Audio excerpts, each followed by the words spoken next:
皆さん、アサラムアライクム、こんにちは。Academically Speaking のアザレです。今日のエピソードをご覧くださって誠にありがとうございます。じゃあ今日のエピソードで日本語が話せないと生活できるかなというトピックです。このトピックについて話すために特別なゲストがいますよ。じゃあインタビューを楽しみにしてください。はい、じゃあ今日の特別なゲストはウィさんです。はい、今日来てくれてありがとうございます。じゃあちなみに日本語大丈夫ですか？ちょっと英語の方がいいです。英語の方がいいですか？はい、じゃあ英語の方にインタビューしますか？はい、じゃあちょっと言語を変化します。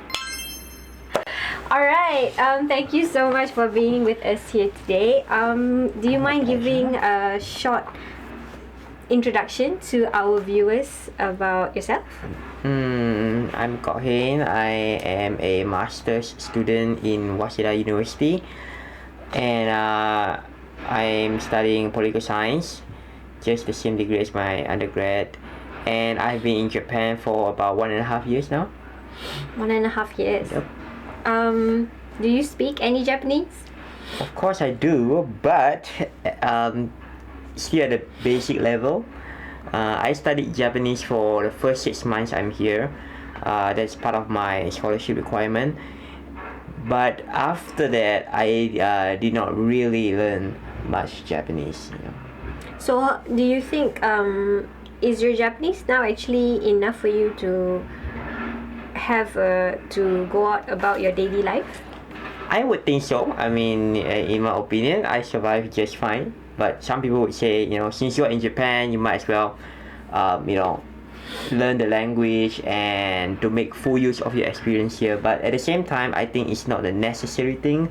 I think it's a misconception that you need Japanese to survive in Japan.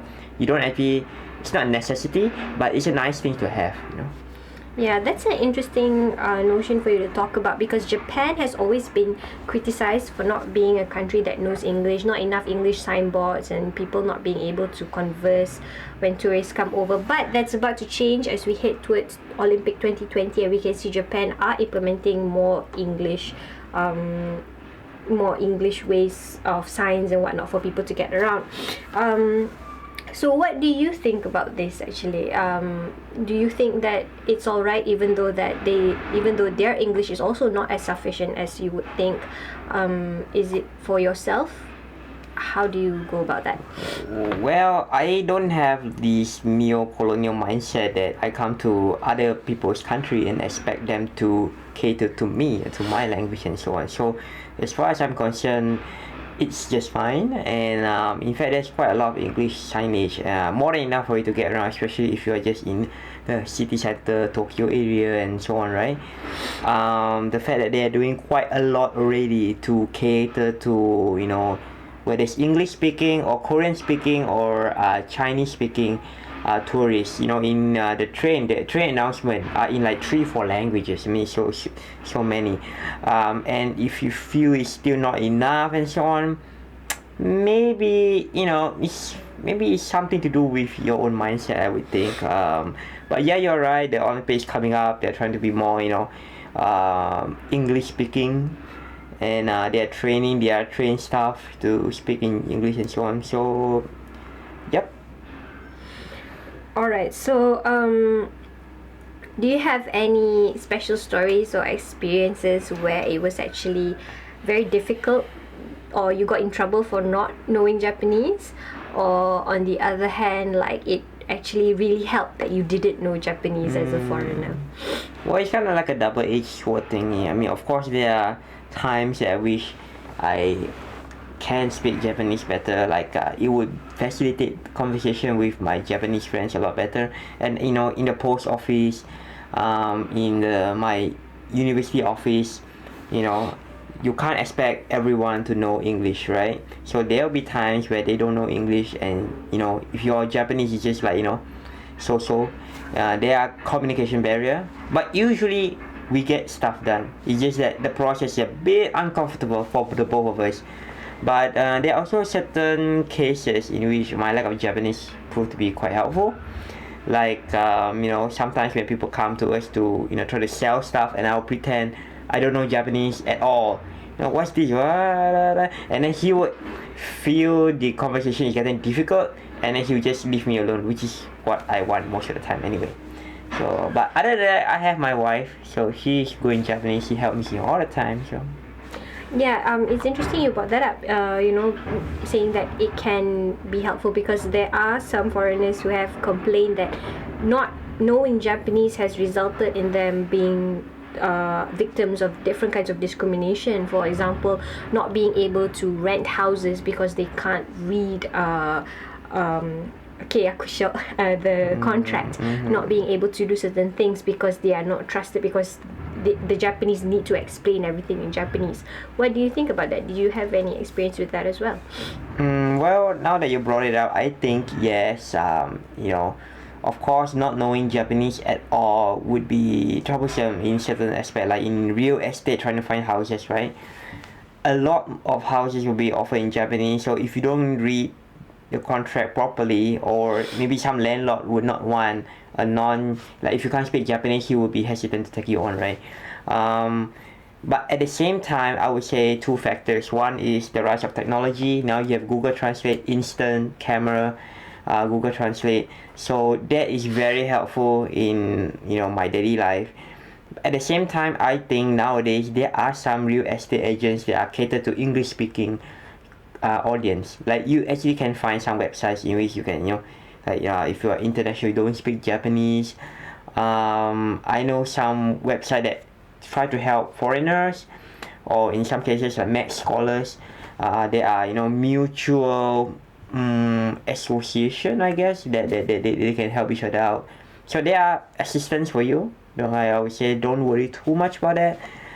If you try to find high enough, I think you can find what you're looking for. You may not have as much choices, but I would say the situation is not terribly bad. Okay. I want to ask about your university. Now, people who want to continue their studies in Japan have this perception that, well, it's Japan, so most probably I'll have to know Japanese. But for your program, that's not exactly the case. Is that right? Yes, my program are in fully English track. So Waseda University is one of the universities which participate in this project called something like Top Global Universities program or something like that. So this bunch of Japanese universities is trying to be more global, more internationalized. So one way to do that is by offering English track programs.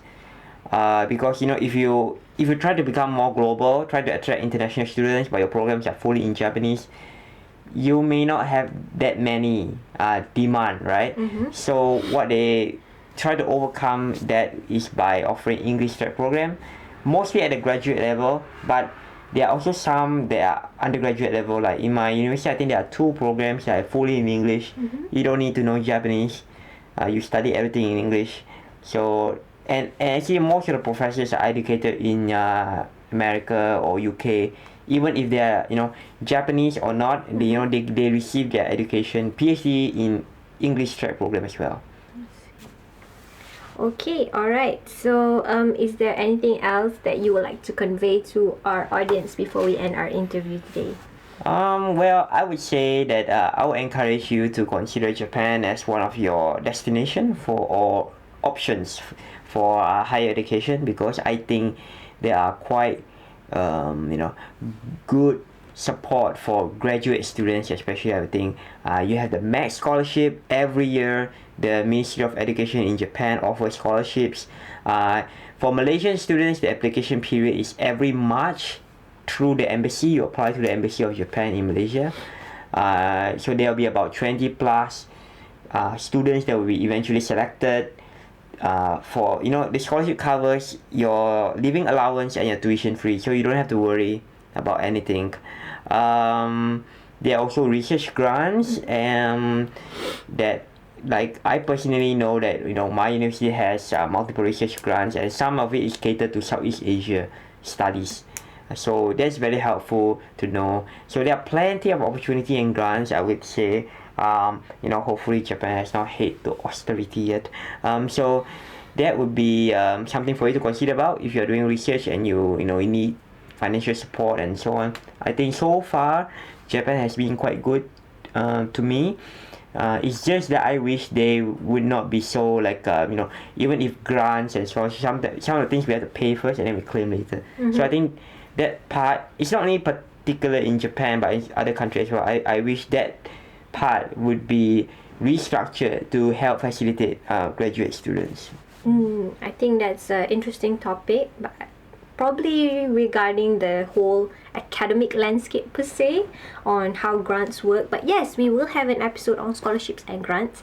Maybe you can talk about it again soon. But thank you so much for joining me today. So that's it for today's episode. Hope you guys enjoy it. Do let us know, or do let me know if there's anything else in particular that you would like to know about living in Japan or being a student in Japan. Till then, Assalamualaikum.